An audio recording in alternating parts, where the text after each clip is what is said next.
Hello, Mama Betchay here and welcome back to my channel. Panibagong araw, panibagong tutorial na naman po tayo. Kung bago ka lang sa aking channel, my name is Mama Betchay. I am an e-commerce professional and I make videos about online selling. I also give business tips, tricks, ideas, personal development, and other interesting things. So please give some love, subscribe if you haven't yet. So, a month ago, gumawa ako ng tutorial kung paano nga ba mag-set up ng TikTok Live. Ang ating video today is related po sa content na iyon. Because today, I will be sharing with you kung paano nga ba mag-promote ng iyong TikTok Live. So, kung ikaw ay nanonood today at isa ka sa ating mga kababayan no, na nagti-TikTok Live or nagbebenta sa TikTok through live selling, this video is for you. Maraming factors po kung bakit walang nanonood ng iyong TikTok Live. So kung namomroblema ka, no? Bakit 0 views? Walang bumibili? Ito na ang kasagutan sa iyong mga tanong.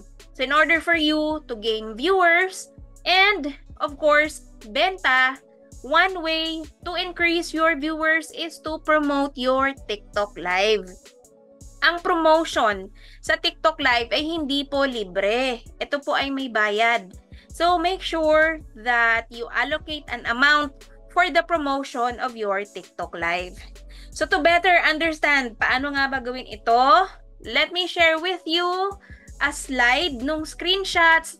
I did this instead of doing the video para mas lalo nyong maintindihan. So let's hop right in and follow the following steps. So number 1, of course, kailangan natin mag-log in sa ating mobile application sa TikTok. Please take note, yung example natin today is a business account. So you can always switch sa business account, no, para ma-replicate nyo yung mga settings o yung setup na ipapakita ko sa inyo. So once you log in to your TikTok account, of course, all you need to do is i-click nyo lamang po itong may plus na button dito sa ibaba. Right after that, you will see yung ating pinaka-TikTok Live na homepage. So makikita mo dyan, no, yung products, yung settings, yung effects, enhance, marami pang iba, no, katulad ng promote as well, kung nakikita nyo itong fire na emoji. So before we go straight dun sa tutorial, nais ko po lamang ipaalam sa inyo, no, kung nakikita nyo sa inyong screen na may tatlong type of TikTok Live po ang platform na ito. Una is you can go live using your device camera. So kung nakikita nyo yung bilog sa ating screen, no? So that only means you can go live using your mobile. Pangalawa, meron silang mobile gaming. So kung halimbawa ikaw ay isang streamer, you would wanna share yung mga gameplay mo, kahit anong game pa yan, no, sa iyong cellphone, then you can also select mobile gaming and then you can go live. Pangatlo naman po is yung live studio. This one is a new feature po ni TikTok application. So kung may nakikita kayong nagla-live, no, tapos marami silang mga nakasulat sa likod nila, no, that is part of the live studio po na setup. So, ibig sabihin, it's either gumagamit sila ng laptop or desktop. Okay? So, again, may tatlong klase na paraan tayo na makapag TikTok Live. But in today's tutorial, of course, babalik tayo doon using the mobile device. So, punta tayo dito sa device camera. Now, bago tayo pumunta dito sa device camera at pindutin itong Go Live, of course, dahil I will be sharing with you kung paano nga ba mag-promote ng live or TikTok Live, then we go straight kaagad dito sa promote na option. Okay, so pagka-click nyo dyan sa promote, ito po yung makikita nyo. Again, yung promote ha, ito po yung fire emoji. So, when you click promote, ito po yung makikita nyo next. May dalawang option po tayo kung ano yung goal mo, to get more live viewers or to get more product purchases. Of course, dahil tayo ay magti-TikTok live, we have to select yung live viewers na option. Sabi nga dito, get more people to watch your live. So, ititik natin yan, isa-select natin yan as underline dito sa ating screen. And then, you hit next or you click the next button. After clicking the next button, eto, meron naman tayong nakikita dito na asking us to choose yung live viewers mo. Would you want your live viewers na selected ni TikTok system mismo o yung custom?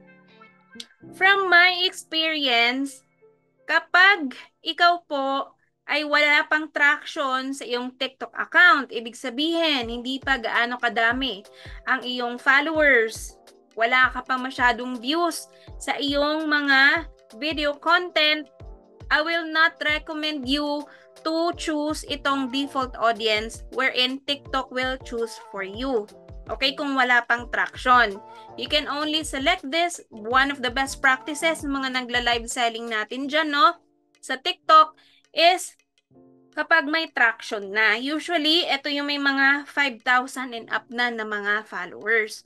So, I would highly suggest that you select custom instead. Okay? So, i-click nyo po yung custom and then i-click nyo yung next and this is what you are going to see.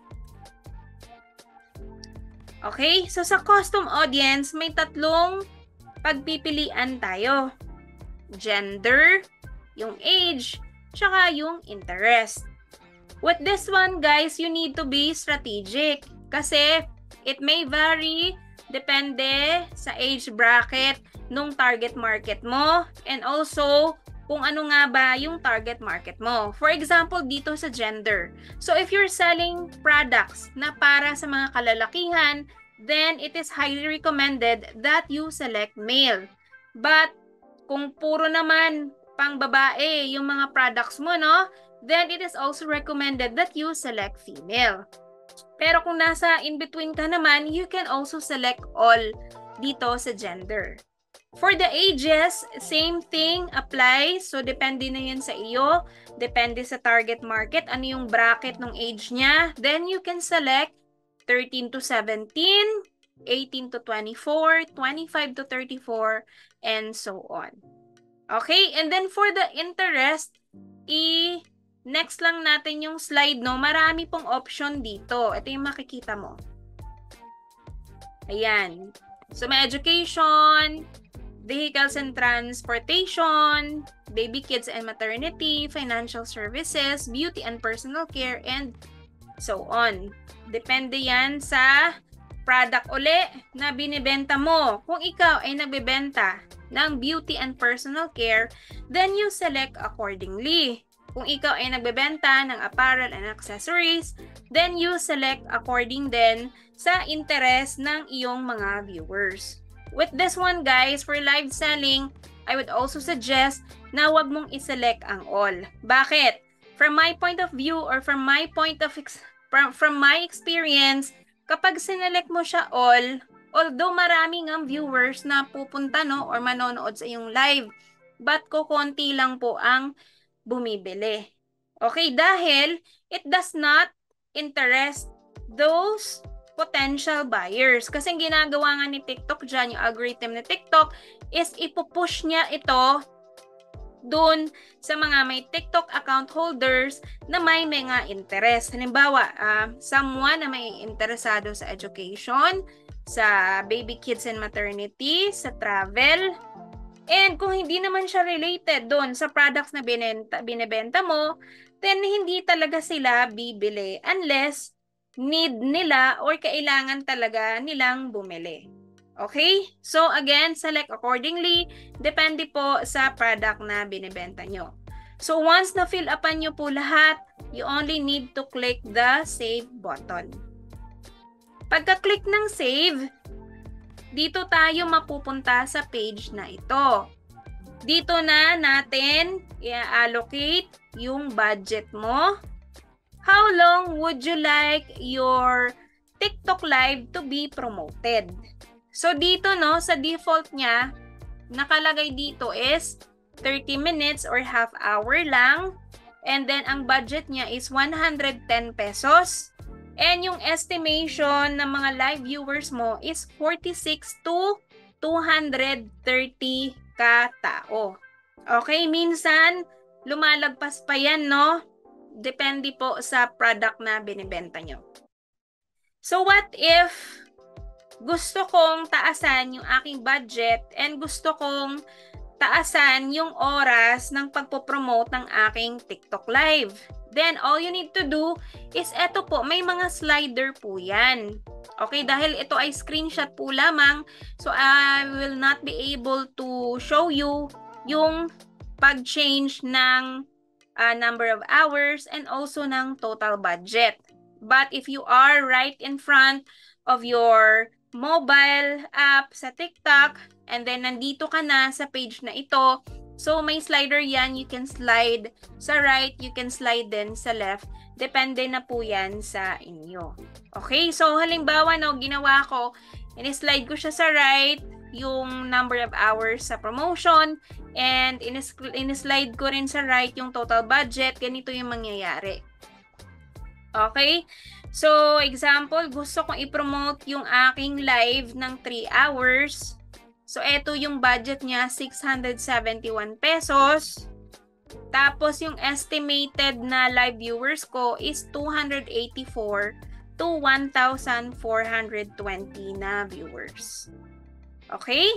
So, depende na yan. Again ha, guys, baka maubos naman ang inyong, baka manipis lang ang margin sa inyong product ay napunta na lahat sa marketing. Kasi itong promotion is also part of the marketing doon sa iyong TikTok live or TikTok live selling. So, make sure na strategize nyo rin kung magkano nga ba yung budget na i-allocate nyo per live selling. Okay? So, if okay ka na dito, i-click mo lamang yung next na button. Pagka-click sa next button, ito yung makikita mo. So, same details as what you have seen kanina, like yung audience, yung goal mo, yung budget mo. So, this is the time na kailangan mo na siyang bayaran. Okay? Nung nagsimula ako sa TikTok, guys, dahil I joined the TikTok missions, medyo generous si TikTok no magbigay ng mga rewards. So yung mga una kong promotions actually ay libre kasi binigyan tayo ng pa-voucher ni TikTok dahil doon sa pag-fulfill, pag-join ng mga missions, mga seller missions. So kung bago ka lang sa TikTok, I suggest na mag-join ka doon sa mga missions. Kasi sayang naman yung pinamimigay ni TikTok, no? Libre lang naman yon. But with this one, no, wala siyang voucher. So this one, babayaran mo siya via the following. So i-click mo yung pay and then start promotion. Tapos yung mga payment, eto yung mga payment method na pwede mong gamitin. PayPal, Maya, credit or debit card, and of course, GCash. So, ganun lamang siya kadali, no? Madali lamang siyang bayaran. So, you have there the total amount of 671, and then, i-click mo lamang yung confirm. Okay? So, I'm not gonna give you the next steps na, no, kung paano yung payment option. But, kapag kinonfirm mo na yan, para ka na lang yan mag-add to cart or mag-buy now or mag-check out. Okay? Tapos niyan, guys, magkakaroon ka ng notification. Kasi every promotion po kay TikTok, it will undergo review. Okay? Pero with the right setup, guys, hindi nyo na yan papoproblemahin kung Mama Betchay ma-approve ba yan o baka ma-decline. Diba? With the right setup, guys, the moment na under review siya, wala pang 10 minutes, approve na po siya kaagad. Okay? So, halimbawa, nasa checkout na kayo, nakapag-checkout, nakapag-place na kayo ng promotion nyo, no? Hindi nyo naman kailangan i-exit. Kasi usually, ang mangyayari dyan sa phone nyo, meron na siya dong notification na under review, tapos approve. Tapos kapag approve na siya, you can go live na. Okay? So, dito na siya, no? You can go live na. Halimbawa, okay na yung notification, under review, tapos approve. Then this time, i-click mo na yung go live. Okay? Are you still with me? Okay.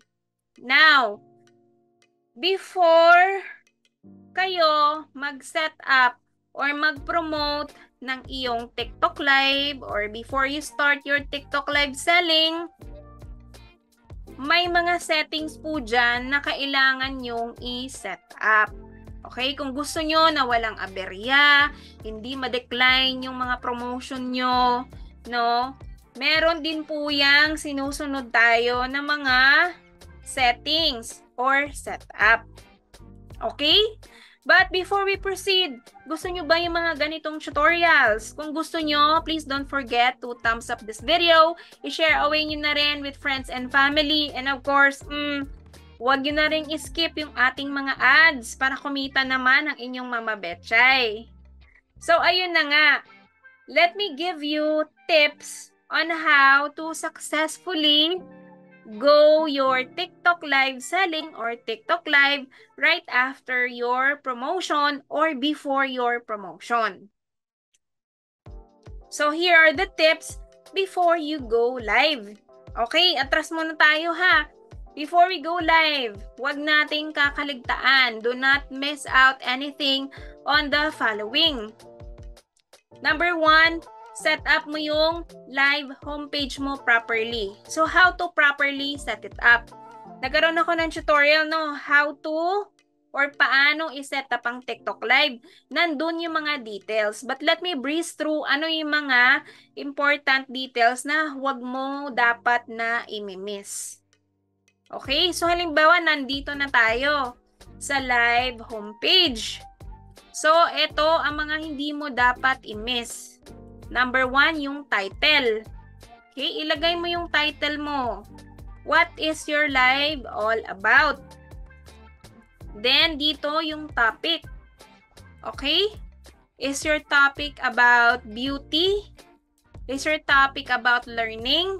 So, iselect mo yan properly. And of course, guys, may mga viewers na mga generous magbigay ng gifts. So, i-enable nyo na po yung gifting nyo.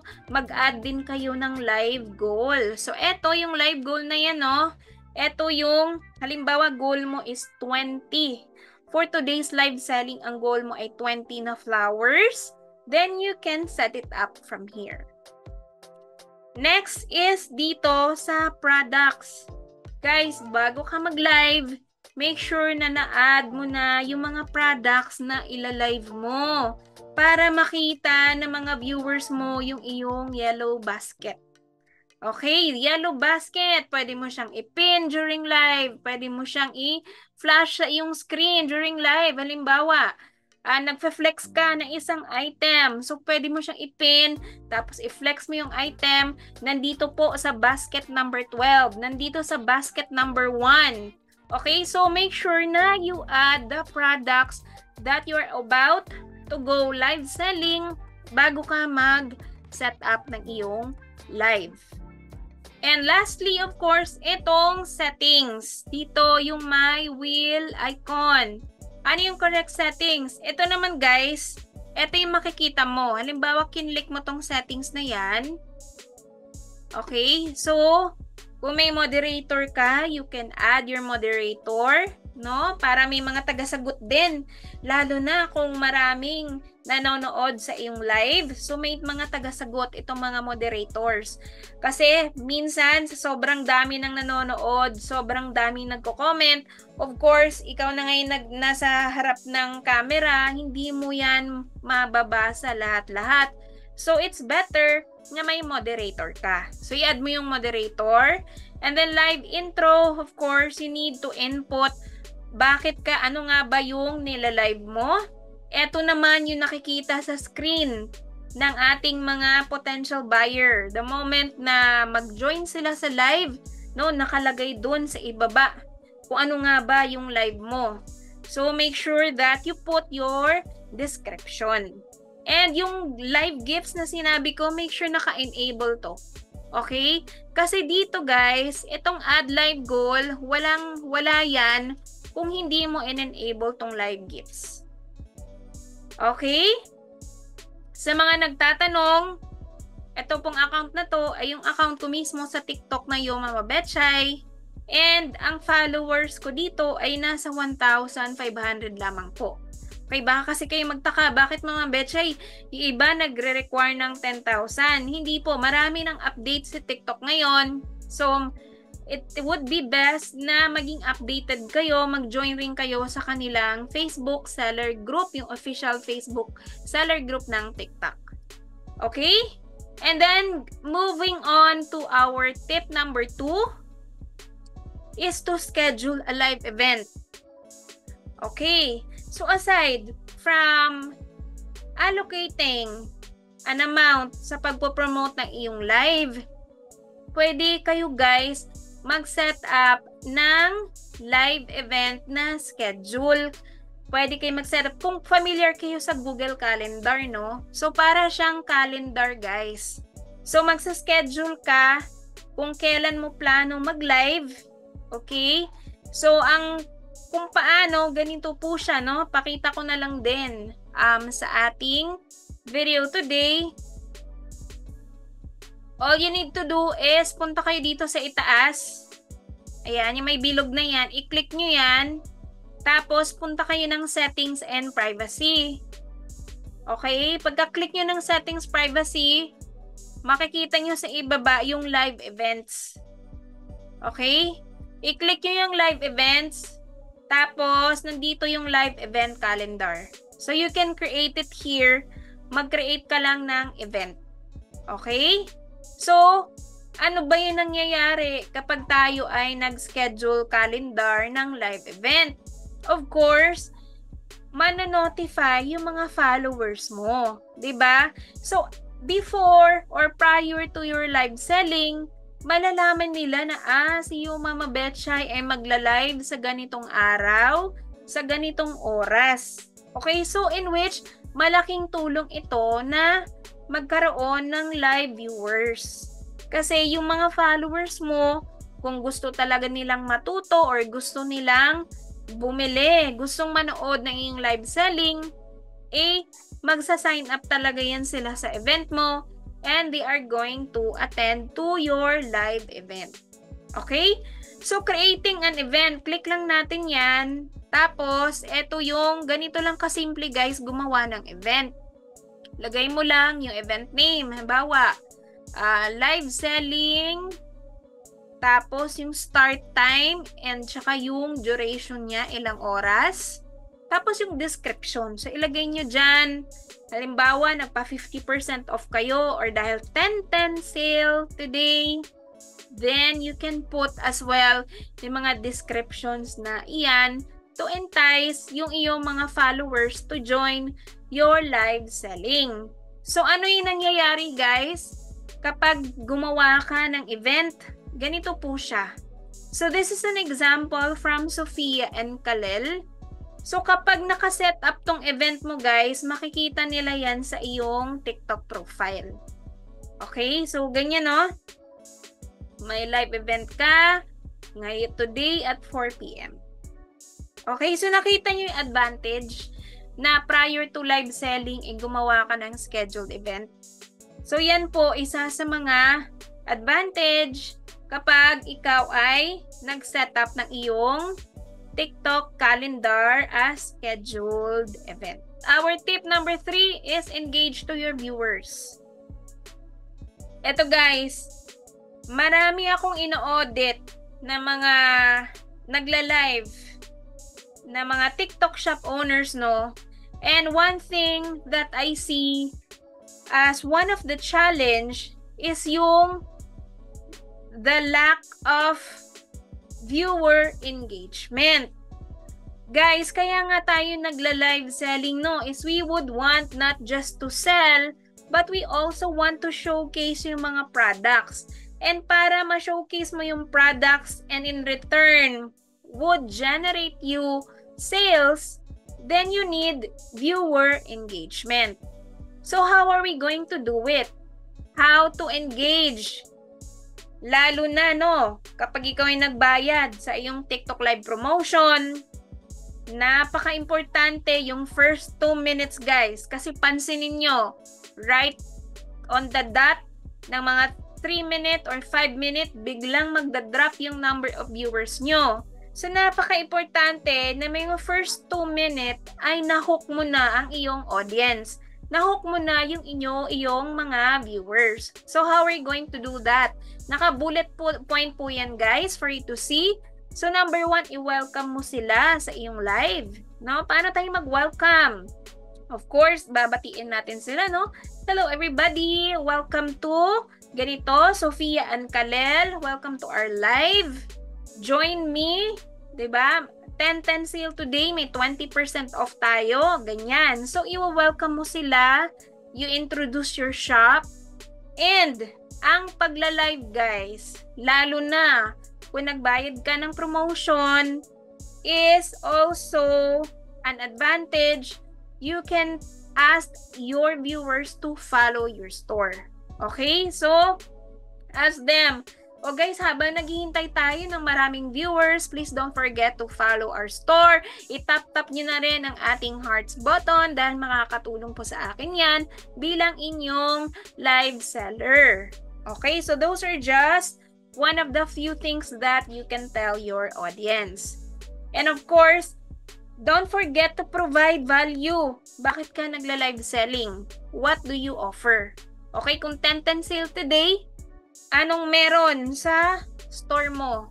Do you provide free shipping? Okay guys, in today's live selling, when you check out today or when you check out tomorrow, did you know na may free shipping tayo? So, avail nyo na yung ating free shipping plus may 10 pesos off pa kayo. So, depende na, no, sa ino-offer nyo na mga promotion.